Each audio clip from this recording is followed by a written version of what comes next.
Birdie Lassiter presses her palm flat against the inside wall of a building that has no name on any deed, and the stone gives the heat right back to her, like it's been waiting all night to do that one thing. Past 4 inches of dry-laid rock, the temperature out there dropped into the teens sometime after midnight. She knows, because she checked, the way she checks most nights now. Less out of worry than out of habit. The little thermometer nailed to the doorframe reads 56 degrees. It read 56 degrees last week during the hardest freeze Madison County had seen in years. It read 56 degrees back in July, when the blacktop down in town went soft enough to take a boot print. There's no fire going, no propane tank tucked in a corner, no extension cord running off a kind neighbor's porch outlet. Not yet, anyway. Just rock and dark, and the sound of water moving somewhere underneath the floor she's about to lie down on. Scout, the dog who decided 3 winters ago that this was his life too, is already curled against the far wall asleep, the way he sleeps now, like he stopped asking questions about this place a long time before she did. Out past the honeysuckle and the fence line, Otho Pressley still rides every week on a 4-wheeler older than some of his cattle. The wind is doing something close to nothing at all once it hits 4 feet of stone. It isn't that the wind can't find her up here, it's that it doesn't matter much once it does. She didn't choose that number. She found it, and it took her most of a winter to understand that the building wasn't really keeping her warm at all. It was just refusing to get cold. Those turned out to be 2 very different things, and the gap between them is the whole story. 3 years ago, Birdie was sleeping in a tent along the French Broad River outside Hot Springs, in the kind of camp that gets cleared out by high water twice a season and rebuilt by hand both times. 52 years old that winter. Gray starting to win the argument in her hair, hands that had spent 2 decades changing bed sheets and bathing strangers too sick to do it themselves. Home health work, the kind nobody clocks until it stops happening. She'd done it for one family or another almost the whole county over, right up until her last client, a 91-year-old widower named Garland she'd sat with for 6 years, passed in his sleep on a Tuesday in March. The agency cut her hours inside a month. The trailer she'd been renting went next. By the time the leaves turned that year, she was down by the river with a tarp and a propane stove, and a dog named Scout who'd wandered into her life sometime that summer and never wandered back out. The camp down by the river had a dozen people in it most months, more in summer, fewer once the cold set in for good. And Birdie knew them the way you know people you survived one disaster with, but not necessarily a name. A man everybody called Pockets kept every spare bolt and hinge he found in a 5-gallon bucket, like he was building something nobody else could see yet. A woman named Dot had lost a finger to a table saw years back and used the stub of it, half proud, half joking, to point at things she didn't approve of. Scout turned up one August evening, dragging a length of clothesline he'd chewed loose from somebody's gear, ribs showing through his coat, and sat down outside Birdie's tent like he'd been assigned the spot. She fed him half a can of beans she'd been saving for breakfast, and never got around to regretting it. He never left after that. Not even the night the river took the tent right out from under both of them. The river was not a long-term plan. Everybody down there knew that. High water came through twice in one stretch that spring and took half the camp with it. Tents and coolers and a man's whole collection of fishing rods, gone downstream before anybody could grab much. Birdie pulled what she could onto higher ground and sat there soaked to the knees, watching brown water carry off 6 months of her life, and decided right then she needed somewhere the river couldn't reach and the wind couldn't find. She remembers standing on the bank afterward, holding Scout by the collar with both hands, the 2 of them soaked through, watching a blue cooler that used to hold her medications float past sideways like it had somewhere better to be. Somebody downstream hollered that they'd grab it if it washed up, and somebody else laughed in the particular flat way people laugh when laughing is the only free thing left in a day.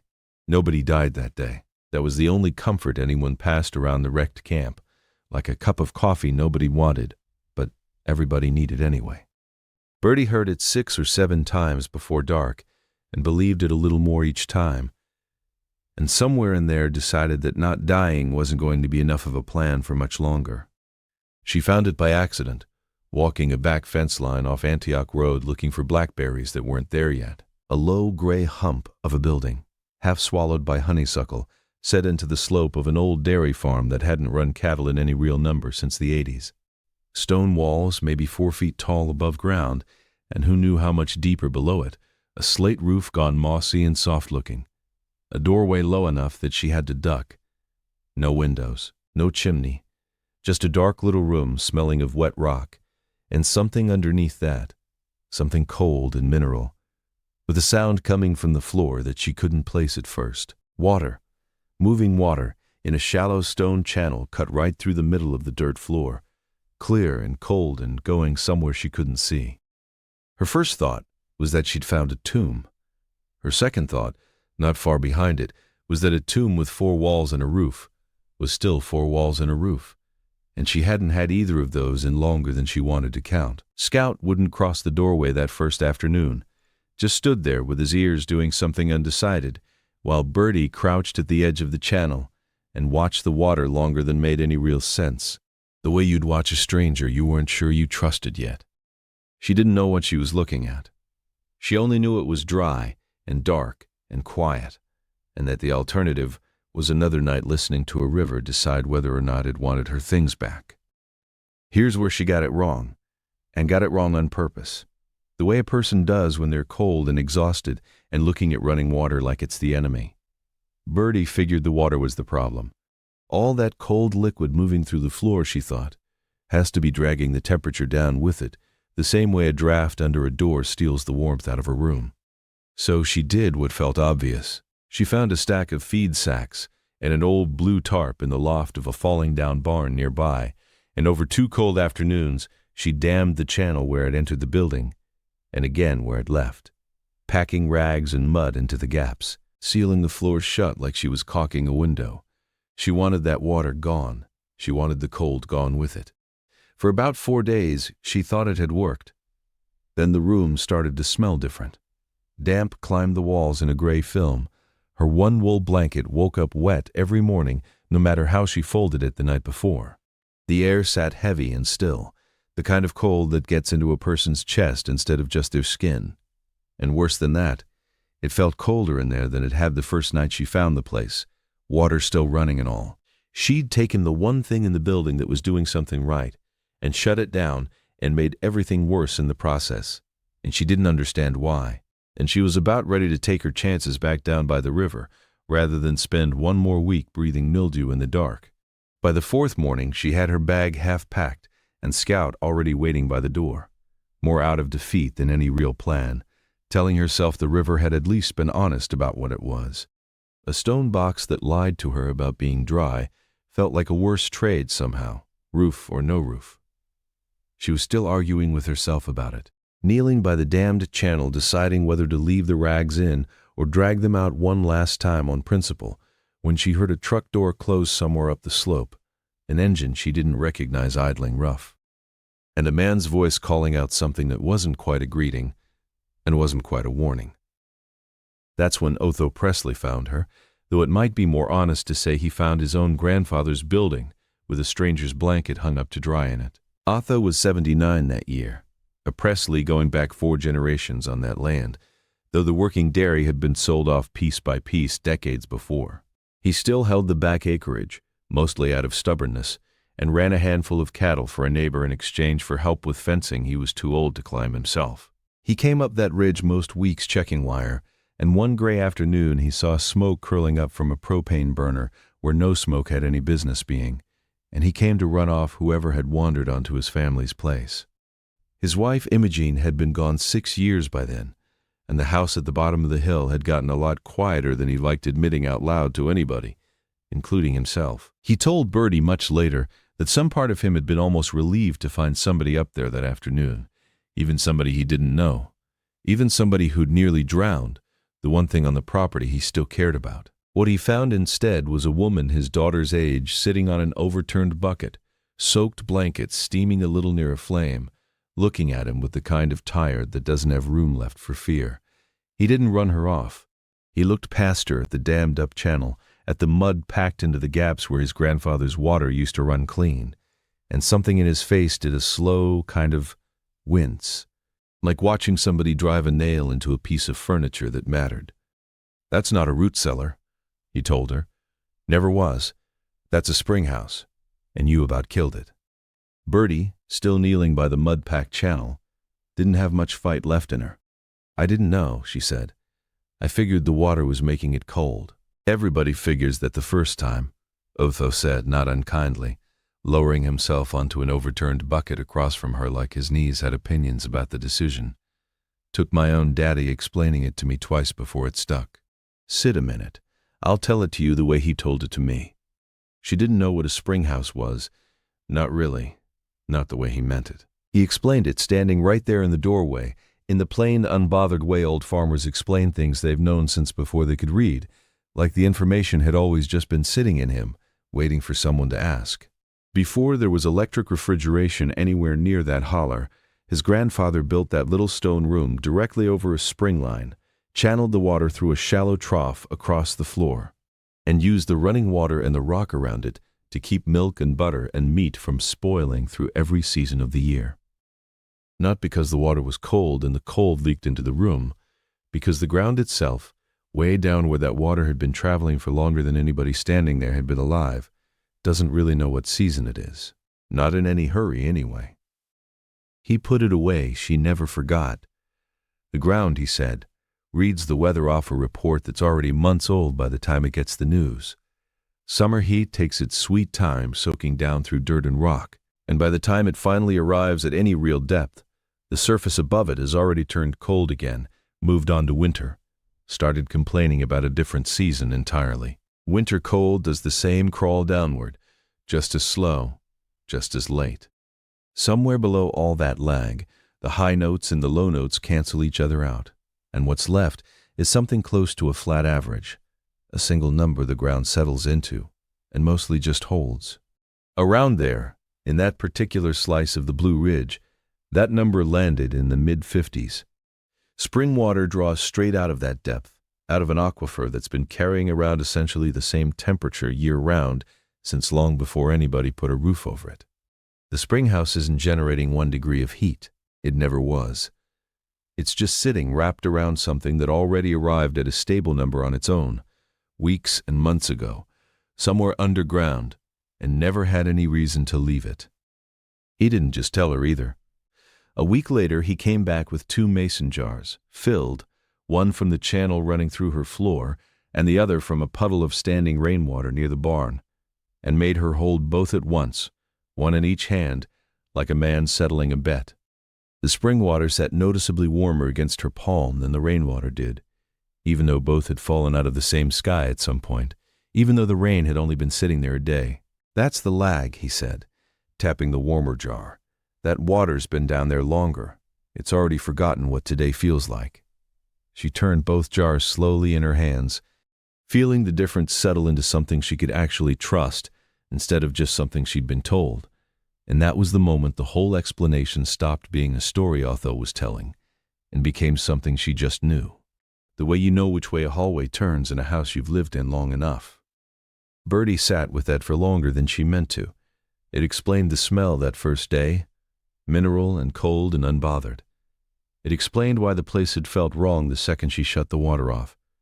Because she hadn't just blocked a draft, she'd blocked the one thing actually doing the work, and left herself alone in a sealed box with nothing but trapped, motionless, increasingly damp air, which behaves nothing like flowing water, and never will.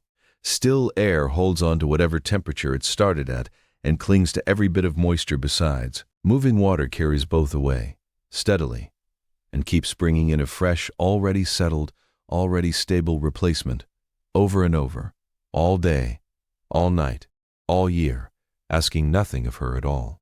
She'd spent 4 days fighting the one part of the building that was on her side. It took her most of a week to undo the damage.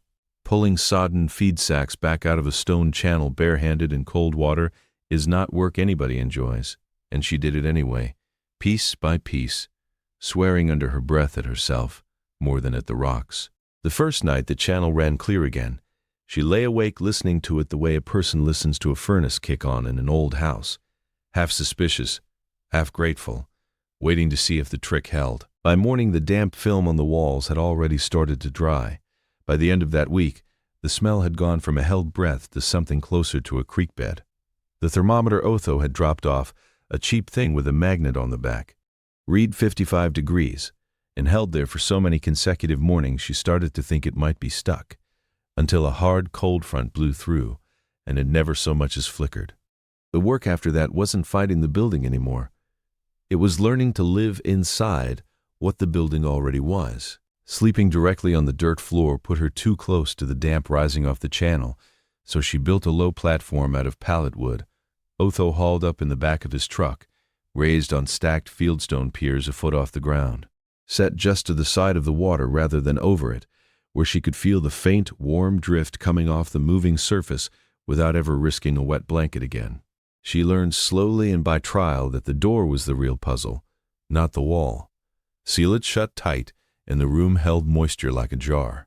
Leave it wide open, and the cold poured in low along the floor, while whatever warmth she'd built up just walked straight out the top. What worked, in the end, was something closer to a vent than a door. A panel of scrap tin hung loose on leather hinges, propped open at a slight angle near the top edge with a stick, so the warmer, wetter air could drift out high, while the heavier cold air had a harder time pooling in along the bottom. She hung a strip of damp burlap just inside it, more out of an old habit from her hospice years than any real science. The way you'd crack a window in a sick room to keep air honest without losing all the heat in the process. It worked well enough that she stopped thinking about the door at all by the second winter. She didn't get the door right on the first try either, which turned out to be the pattern of her whole education in that place. The first cold spell after Otho's jar lesson, she took the lag explanation a little too literally and decided that if the water already had the temperature handled, the room itself just needed sealing up as tight as she could make it. Same old instinct wearing a slightly smarter disguise. She nailed the tin panel flush against the frame, packed the gaps with moss, and woke up 2 mornings later to condensation beating on the walls again. Her breath fogging visibly in a room that was supposedly holding steady in the 50s, the air gone thick and sour in a way that had nothing to do with the spring at all. She found Otho at the fence line that same afternoon, more frustrated with herself than with him, and laid it out. He laughed before she even finished, not unkindly, and reminded her that the water handled the temperature, sure, but it never claimed to handle the air a grown woman and a dog breathe out all night long. That moisture had to go somewhere, he said, same as smoke needs a flue even in a fireplace doing everything else right. Seal a person into a stable temperature with no way for their own breath to escape, and you've built yourself a different kind of problem. One the ground never signed up to solve. That was the afternoon the angled vent came together for real, propped just enough at the top edge to let the warm, wet air she'd made herself slip out above her, while the cold stayed mostly outside, low and unwelcome, where it belonged. She never sealed that door shut tight again. Otho kept coming around, less out of obligation and more, she suspected, because the place looked more like his grandfather's building again than it had in 40 years. He brought a wood stove that had been rusting in his barn for cooking. Set up well outside the spring room itself, in a lean-to she pieced together from salvaged tin, so the smoke and the heat of it never touched the one thing she'd come to depend on. He never once suggested running a stovepipe into the Springhouse to warm it further, and when she finally asked him why, he just shrugged and said, "Some things don't need fixing twice in one lifetime." She understood him exactly. The room wasn't broken. It had never been broken. She had been the one trying to improve on something that had already finished being improved on by a man neither of them had ever met, working with nothing but stone and gravity and patience, decades before she was born. The test that mattered most came that 2nd January, during an ice storm that dropped power across half the county for the better part of a week. She watched it from the doorway of the lean-to, sheets of it falling sideways in the wind, branches letting go of themselves under the weight, with a sound like rifle shots scattered through the dark. Down in town, pipes were bursting in houses with furnaces and insulation, and every advantage a structure can have over a person with nothing. Neighbors she didn't even know were hauling water from creeks because their wells had frozen solid at the pump. She stepped outside that night just to check the channel, fully expecting ice, bracing for it, and found the water running exactly the way it always ran, clear and unbothered and entirely indifferent to what the sky was doing above it. She went back inside, lay down on the platform, and the thermometer held at 56 degrees right through the worst of it, the same number it had held back in July, the same number it would hold again come spring, completely unmoved by a storm that was, at that very moment, breaking pipes inside actual houses with actual walls a few miles down the road. One of those houses belonged to a man named Russ, a modest brick place at the bottom of Antioch Road, with real plumbing and real baseboard heat. Neither one working that week. He showed up at the fence line on the third day of the outage looking for Otho, found Birdie instead, and stood there a long beat deciding whether to be embarrassed about asking a woman living in a stone shed for help with his water. She filled 3 5-gallon buckets straight from the channel without making him finish the sentence, told him it'd stay clean a lot longer than anything sitting in his own frozen pipes once the thaw hit, and watched him carry them off down the icy road looking like a man who'd just had something rearranged in his head that he hadn't expected to need rearranging. He came back twice more that week, and a few times the next winter besides, and never once said the obvious thing out loud, though she could see it sitting behind his eyes every time. The math of who exactly had ended up with the more dependable water supply on that road. She has thought about that night more than almost any other since, not because it was dramatic, though it was, because it was the first time she really understood, all the way down, that the thing keeping her alive wasn't fighting the winter at all. It wasn't winning some nightly battle against the cold the way a furnace does, burning fuel, working, generating, straining against the weather outside. It was simply somewhere the weather hadn't gotten to yet, and by the time it finally arrived months from now, summer would already be old news by then too, and the number would barely move to greet it. She started using the place the way it was always meant to be used, alongside the way she needed it. The trough that kept her warm at night kept a row of mason jars cool through August afternoons that hit the 90s 2 ridges over, kept a basket of garden vegetables from a neighbor's overflow from turning to mush inside a week the way they would have in any cooler above ground. She traded preserved beans and pickled okra at the little Saturday market down in Marshall for things she couldn't grow or salvage herself. Batteries, a better blanket, dog food for Scout, who'd taken to sleeping curled against the warm side of the stone wall, same as her. The building, it turned out, had never really stopped doing its original job. She'd just added a second one to it, sleeping where Butter used to sit, and the building didn't seem to mind the company. The Saturday market in Marshall sets up early, folding tables and a handful of trucks with their tailgates down, mostly regulars who've known each other longer than Birdie's been part of it. A woman named Faye who sells goat cheese out of a cooler always saves her a sliver off whatever didn't move the week before. A retired schoolteacher named Mr. Abernathy buys a jar of pickled okra every single Saturday without fail and has never once, in 3 years, actually opened one, which Birdie has decided not to ask about. Nobody at that market treats her any different than they treat each other, which took some getting used to after a stretch of years, where plenty of people had treated her like a problem standing in line ahead of them. Otho showed up at the market himself one Saturday that second spring, hands in his jacket pockets, looking like a man who'd come for a reason he hadn't quite worked up to saying yet. He waited until her table had cleared out some, then set a small tin dipper down next to her jars, dented and dark with age, the handle worn smooth in the shape of a hand that wasn't his. "My grandmother's," he said. "Used it to check the milk same as you're checking that water now, I'd guess." He didn't make a speech out of it, and neither did she.